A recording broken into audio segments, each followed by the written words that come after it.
Hello friends, white board സ്റ്റോറിലേക്ക് സ്വാഗതം. ഇന്ന് നമ്മൾ പോകുന്നത് പുതിയ തമിഴ് ചലച്ചിത്രമായ ബോട്ടിലേക്കാണ്. യോഗി ബാബുവാണ് ബോട്ടിൽ നായകനായി വരുന്നത്. യോഗി ബാബുവിന് പ്രത്യേകിച്ച് ഇൻട്രൊഡക്ഷൻ്റെ ഒന്നും ആവശ്യമില്ല. യോഗി ബാബു ഇപ്പോൾ തമിഴിൽ ഏറ്റവും കൂടുതൽ തിരക്കേറിയ നടനാണ് യോഗി ബാബു.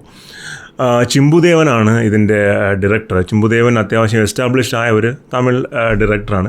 യോഗി ബാബുവിനോടൊപ്പം ഒരുപാട് ലീഡ് ആക്ടേഴ്സും ഇതിലുണ്ട്. MS ഭാസ്കറുണ്ട്, മലയാളത്തിലുള്ള നമ്മുടെ ലില്ലി ചേച്ചിയുണ്ട്, പിന്നെ ചിന്നി ജയന്തുണ്ട്. അങ്ങനെ ഒത്തിരി എസ്റ്റാബ്ലിഷ് ആയിട്ടുള്ള ആക്ടേഴ്സ് പിന്നെ താരങ്ങളായിട്ട് വരുന്നുണ്ട്. ഇനി ഈ സിനിമയുടെ ഒരു വൺ ലൈനിലേക്ക് നമ്മൾ പോവുകയാണെന്നുണ്ടെങ്കിൽ ഇതിൻ്റെ ഒരു കഥ നടക്കുന്നത് 1943 അന്ന് ഈ രണ്ടാം ലോക മഹായുദ്ധത്തിൻ്റെ അവസാനത്തെ ഫേസാണ്. അപ്പോൾ ആ ടൈമിൽ ജാപ്പനീസ് എയർപ്ലെയിൻസ് ഇന്ത്യയിലുള്ള പല പോർട്ടുകളും ബോംബ് ചെയ്യുന്നുണ്ടായിരുന്നു. അപ്പോൾ അതിൽ ബോംബ് ചെയ്യപ്പെട്ട ഒരു സ്ഥലമാണ് നമ്മുടെ ചെന്നൈ, മദ്രാസ്. അപ്പോൾ അങ്ങനെയുള്ള ബോംബിങ് പേടിച്ചിട്ട് ഒരുപാട് ആൾക്കാർ അവിടെ വിട്ട് വേറെ സ്ഥലങ്ങളിലേക്ക് പോകുന്നുണ്ടായിരുന്നു. അപ്പോൾ അങ്ങനെ ഒരു കഥ തുടങ്ങുന്നത് ഒരു തുറമുഖം എന്ന് പറയാൻ പറ്റില്ല, ഒരു കടലോര പ്രദേശത്ത് ഒരു മെഡിക്കൽ ക്യാമ്പ് നടക്കുന്നതായിട്ടാണ്. അവിടെ കുറച്ച് ആൾക്കാർ വന്ന് ഡോക്ടേഴ്സിനെ കാണുന്നതിന് കുറേ ബ്രിട്ടീഷ് ഓഫീസേഴ്സൊക്കെ ഉണ്ട്. അപ്പോൾ അവിടെ വന്ന് പെട്ടെന്ന് അവർക്കൊരു ബോംബ് ചെയ്യാൻ പോകണമെന്നൊരു അലർട്ട് വരുന്നു. അങ്ങനെ അലർട്ട് വരുന്ന ആൾക്കാർ 4 പാടും ചിതറി ഓടുന്നു. അപ്പോൾ അതിൽ കുറച്ച് പേര് നേരെ ഓടിച്ചെന്നൊരു ബോട്ടിലോട്ട് കയറുന്നു. അപ്പോൾ ഈ ബോട്ട് നമ്മുടെ യോഗി ബാബുവിനെ പ്ലേ ചെയ്യുന്ന കുമരൻ എന്ന് പറയുന്ന ക്യാരക്ടറിനെയാണ്. അദ്ദേഹത്തിൻ്റെ അമ്മയാണ് ലീല ചേച്ചിയുടെ ക്യാരക്ടർ. അപ്പോൾ ഇവർ രണ്ടുപേരും കൂടെ ബോട്ടിൽ കയറുന്നു. ഇവരെ കൂടെ ബാക്കിയുള്ള ഒരു 10 പേരും കൂടെ കയറുന്നു. ശരിക്കും യോഗി ബാബുവിൻ്റെ അനിയനെ രക്ഷിക്കാൻ വേണ്ടിയിട്ടാണ് ആ ബോട്ടിൽ കയറി രക്ഷപ്പെടാൻ ശ്രമിക്കുന്നത്. പക്ഷേ അനിയന് കയറാൻ പറ്റുന്നില്ല. അപ്പോൾ ഇങ്ങനെ ഈ കടലിലോട്ട് പോകുമ്പോൾ ഈ ബാക്കിൽ പോലീസുകാരൊന്ന് വിളിക്കുവാണ്, തിരിച്ചു വരൂ, നിങ്ങളെ പിടിച്ചു കഴിഞ്ഞാൽ നമ്മൾ വലിയ പ്രശ്നം ഉണ്ടാക്കുമെന്നൊക്കെ പറയുവാണ്. പക്ഷേ വേറെ എന്തൊക്കെ പറയുന്നുണ്ട്, ഇവർക്ക് കറക്റ്റായിട്ട് കേൾക്കാൻ പറ്റുന്നില്ല. അങ്ങനെ ഈ പോലീസുകാരൻ പറയുന്നൊരു സാധനമാണ്, ആ ബോട്ടിലൊരു തീവ്രവാദി ഉണ്ടെന്ന്. അപ്പോൾ ഇതൊരു സ്പോയിലറല്ല, കാര്യം ഇത് പടത്തിൻ്റെ 5 മിനിറ്റ് ആകുമ്പം തന്നെ ഇത് പറയുവാണ്. എന്നല്ല ഒരു അവസാനം സസ്പെൻസോ അല്ലെങ്കിൽ നടുക്ക് വരുന്ന സസ്പെൻസോ ഒന്നുമല്ല. അപ്പം ഈ ബോട്ട് പോകുന്നു, ഇവർ കേൾക്കുന്നില്ല തീവ്രവാദി ഉണ്ടോ ഇല്ലെന്നുള്ള കാര്യം. ബോട്ടിൻ്റെ കഥയുടെ ഏതാണ്ട് ഒരു 30-40 മിനിറ്റ്സ് കഴിയുമ്പോൾ കടലിൻ്റെ നടുക്കുന്ന ഒരു ഇംഗ്ലീഷ് ഓഫീസർ വന്ന് ഈ ബോട്ടിൽ കയറുന്നു. അദ്ദേഹത്തിൻ്റെ ബോട്ട് തകർന്നതാണ്, അദ്ദേഹം ബോട്ടിൽ കയറുന്നു. പിന്നീട് ഇവിടെ ഉണ്ടാകുന്ന ഇവരറിയും, പിന്നീട് ഇതിൻ്റെ അത് ഒരാൾ തീവ്രവാദിയാണെന്നുള്ളത് അറിയും. അപ്പോൾ പിന്നീട് അതിൽ നടക്കുന്ന സംഭവ വികാസങ്ങളൊക്കെയാണ് ഈ സിനിമയുടെ ഒരു വൺ ലൈൻ എന്ന് പറഞ്ഞാൽ.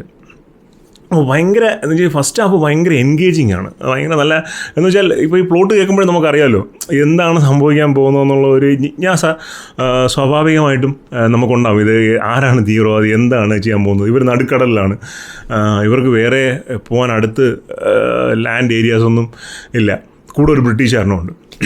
അപ്പോൾ ഭയങ്കര ഇൻട്രസ്റ്റിംഗ് ഒരു പ്ലോട്ടാണ്. ഇനി ഇതിൻ്റെ ഒരു കുറച്ചും കൂടെ ആഴത്തിൽ സിനിമ നമ്മൾ അനലൈസ് ചെയ്യുമ്പോൾ എനിക്കിതിൻ്റെ അത് ഏറ്റവും ഇൻട്രസ്റ്റിംഗ് ആയിട്ട് തോന്നിയത് ഈ സിനിമയുടെ എന്താ പറയുക, ഒരു പ്രൊമൈസ് സെറ്റ് ചെയ്യുന്നതിനാണ്. ഇപ്പോൾ ഈ അടുത്ത കാലത്തായിട്ട് വരുന്ന ഒരുപാട് സിനിമകൾ ഈ ഒരു പ്രൊമൈസിൽ വരുന്നുണ്ട്. ഇത് ബേസിക്കലി ഒരു ക്ലാസിക് സിനിമയായ 12 Angry Men എന്ന് പറയുന്ന ഒരു ഇംഗ്ലീഷ് സിനിമയുടെ പിന്നെ അതേ റോഡ് മാപ്പ് പിടിച്ച് വരുന്ന പടങ്ങളാണ്. നമ്മുടെ മലയാളത്തിൻ്റെ അടുത്ത് വന്ന ആട്ടം എന്ന് പറഞ്ഞാൽ ഒരു ഗ്രൂപ്പ് ഓഫ് ആൾക്കാർ ഒരു പർട്ടിക്കുലർ സിറ്റുവേഷനിൽ വരികയും പിന്നീട് അവരങ്ങോട്ടും ഇങ്ങോട്ടും സംസാരിച്ച് കഥ മൂവ് ചെയ്യുകയും ചെയ്യുന്ന ഒരു പെർസ്പെക്റ്റീവാണ്. അപ്പോൾ ഓരോ കഥാപാത്രത്തിനും നമ്മൾ കാണാത്തൊരു ആംഗിൾ ഉണ്ടായിരിക്കും, അല്ലെങ്കിൽ അതിൻ്റെ ഒരു ഷെയ്ഡ് ഉണ്ടായിരിക്കും. അതെല്ലാം ഈ സംസാരിക്കുന്നതിലൂടെ വരും. ആട്ടം എന്ന് പറയുന്ന സിനിമയാണ് അതിൻ്റെ അകത്തുള്ളൊരു ബെസ്റ്റ് എക്സാമ്പിൾ.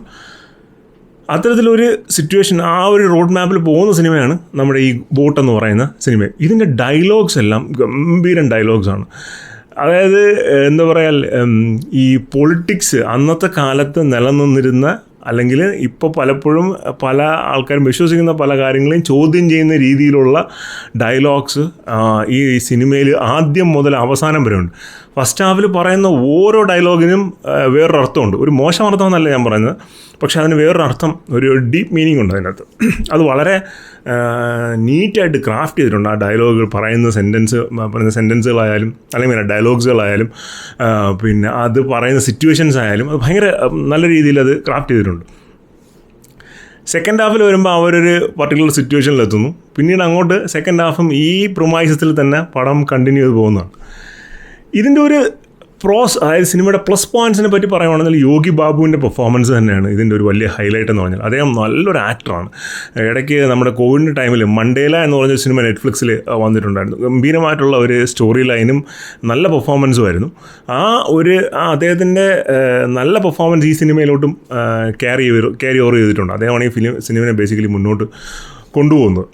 ബാക്കി വരുന്ന ആക്ടേഴ്സ്, അതായത് MS ഭാസ്കർ ആയാലും ബാക്കിയുള്ള ഇപ്പോൾ ലീല ചേച്ചിയൊക്കെ ആയാലും എല്ലാവരും നല്ല രീതിയിലുള്ള ആക്ടേഴ്സ് എന്നുള്ളത് നല്ല രീതിയിലുള്ള പെർഫോമൻസ് കാഴ്ചവെക്കുന്നുണ്ട്. എഗെയിൻ നല്ല ഡയലോഗ്സാണ് ഇതിൻ്റെ അകത്ത് പറഞ്ഞേക്കുന്നതെല്ലാം. പലപ്പോഴും എനിക്ക് നമ്മുടെ നാട്ടിലിറങ്ങുന്ന ഈ സിനിമയുടെ വേർഷനിൽ എത്രമാത്രം ഡയലോഗ് കട്ട് ചെയ്യപ്പെട്ടിട്ടുണ്ടെന്ന് അറിയാൻ പാടില്ല. കാര്യം ഈ ഡയലോഗുകൾ പലതും പല കമ്മ്യൂണിറ്റിയും പല വിഭാഗങ്ങളെയും നേരിട്ടോ അല്ലാതെയോ വേദനിപ്പിച്ചേക്കാവുന്ന ഒരു ഡയലോഗ്സാണ്. അപ്പോൾ അങ്ങനെ ഒരു സംഭവം ഇതിനകത്തുണ്ട്. ഇനി അതിൻ്റെ ഒരു പോരായ്മകളിലേക്ക് ഈ സിനിമ എവിടെയാണ് പാളിപ്പോയതെന്ന് പറഞ്ഞാൽ, സെക്കൻഡ് ഹാഫിലോട്ട് എത്തിയപ്പോഴത്തേക്കും ശരിക്കും പറഞ്ഞാൽ ഈ ക്യാരക്ടേഴ്സിനെയൊക്കെ എങ്ങോട്ട് കൊണ്ടുപോകണമെന്ന് വളരെ ഡൗട്ട്ഫുൾ ആയിട്ടുള്ളൊരു സിറ്റുവേഷൻ ഉണ്ട്. അതായത് നമ്മൾ ഈ ഒരേ സാധനം തന്നെ വീണ്ടും കാണുമ്പോൾ നമുക്കൊരു മടുപ്പുണ്ടാവുമല്ലോ. ആ മടുപ്പ് ഒരു ഓഡിയൻ എന്നുള്ള നിലയ്ക്ക് എനിക്ക് ആ മടുപ്പ് തോന്നി. എനിക്ക് സാധാരണ ഇത്തരം ഈ ആൾക്കാർ സംസാരിച്ച് പോകുന്ന സിനിമകൾ ഭയങ്കര ഇഷ്ടമാണ്. അങ്ങനെയുള്ള ഒരുപാട് സിനിമകളുണ്ട്. 12 Angry Men ഉണ്ട്, മാൻ ഫ്രം ദ എർത്ത് ഉണ്ട്, അങ്ങനെ ഒരുപാട് സിനിമകളുണ്ട്. അപ്പോൾ എനിക്കത് ഭയങ്കര അത്തരത്തിലുള്ള സിനിമകൾ ഭയങ്കര ഇഷ്ടമുള്ളതാണ്. പക്ഷേ ഇതിൻ്റെ സെക്കൻഡ് ഹാഫിലോട്ട് എത്തിയപ്പോൾ ആ സ്ക്രിപ്റ്റ് കംപ്ലീറ്റ് ഒരു വീക്ക് ഡിറക്ഷനിലേക്ക് പോകുന്ന പോലെ തോന്നി. വളരെ സ്ട്രോങ് ആയിട്ടുള്ളൊരു മെസ്സേജ് പറയുന്നൊരു സിനിമയാണ്. ഞാൻ ആ മെസ്സേജിലോട്ടോ അല്ലെങ്കിൽ അതിൻ്റെ കൂടുതൽ ഡീറ്റെയിലോട്ടൊന്നും പോകുന്നില്ല. പക്ഷേ വളരെ സ്ട്രോങ്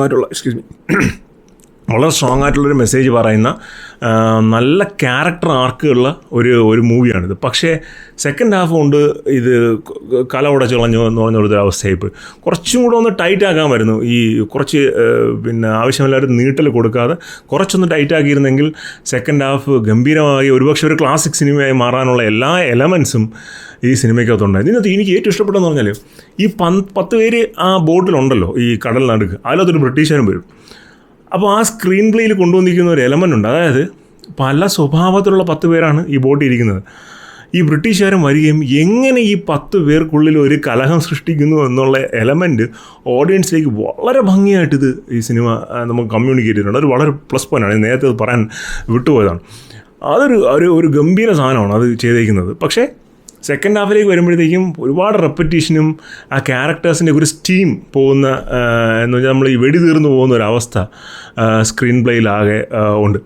അപ്പോൾ ഒരുപാട് ഡയലോഗ്സൊക്കെ ഇഷ്ടപ്പെടുന്ന, കുറച്ച് സീരിയസ് സിനിമ ഇഷ്ടപ്പെടുന്ന ആളാണെന്നുണ്ടെങ്കിൽ ഉറപ്പായിട്ടും ടിക്കറ്റ് എടുത്ത് കയറാവുന്നതാണ്. ഞാൻ നേരത്തെ പറഞ്ഞല്ലോ, നല്ല ഗംഭീരം ഡയലോഗ്സാണ്, കുറുക്കി കൊള്ളുന്ന തരത്തിലുള്ള ഡയലോഗുകളൊക്കെ ഉള്ള ഒരു സിനിമയാണ്. അത്തരം സിനിമകളോട് വലിയ താല്പര്യമില്ല എന്നുണ്ടെങ്കിൽ നമുക്ക് ഓൺലൈൻ വന്നിട്ട് കാണാൻ പറ്റുന്ന ഒരു നല്ലൊരു സിനിമയാണ്. മോശം സിനിമ എന്നുള്ള അഭിപ്രായം എനിക്കില്ല. നമ്മളൊരു ടൈം വെർത്തായിട്ടുള്ള സിനിമയാണ്. മണി വെർത്തായിട്ടുള്ളതാണെന്ന് ചോദിച്ചു കഴിഞ്ഞാൽ ഡിപ്പെൻഡ് അപ്പോൺ നിങ്ങളുടെ ഇഷ്ടം പോലെ. അപ്പോൾ സിനിമ തീർച്ചയായിട്ടും കാണാൻ ശ്രമിക്കുക. കണ്ടു കഴിഞ്ഞാൽ നിങ്ങളുടെ ഫീഡ്ബാക്ക് കമൻറ്റ് ചെയ്യുക. അപ്പോൾ മറ്റൊരു സിനിമ ആയിരിക്കും.